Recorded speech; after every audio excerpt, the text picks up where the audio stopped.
Now you've understood the importance of dynamic warm-up and you've also understood the difference between dynamic warm-up and static stretching.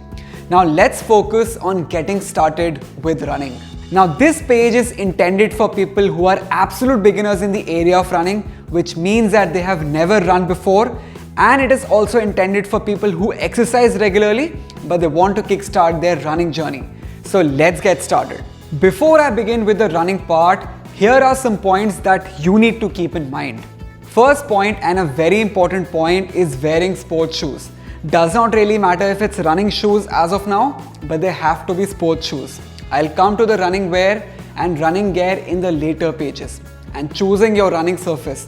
It can be a park, a road, a treadmill, or any open area where you feel comfortable running.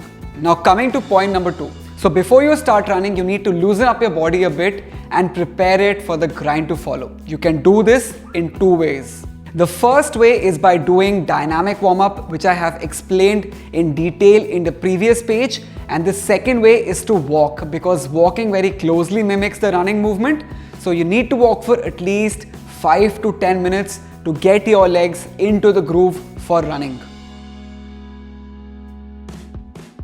Now coming to the main task at hand, which is running. So once your body has nicely warmed up, you can start with running, and different people may approach it differently. So here I have 2 different approaches for you, any of which you can try.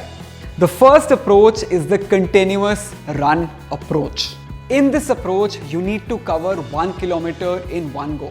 Start slowly with a jog or a brisk walk and gradually speed up to a run. The key thing to keep in mind is that you don't take any breaks in between, and speed does not matter.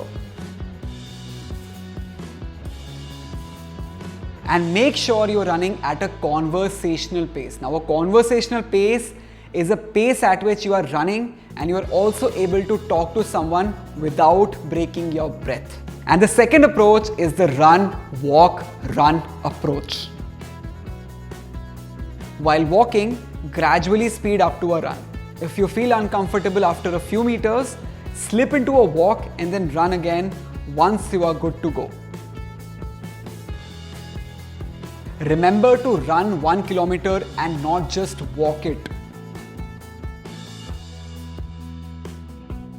Now you can choose any one of these 2 approaches to kickstart your running journey. Now let's focus on the post-run stretches, also called cool down or static stretches.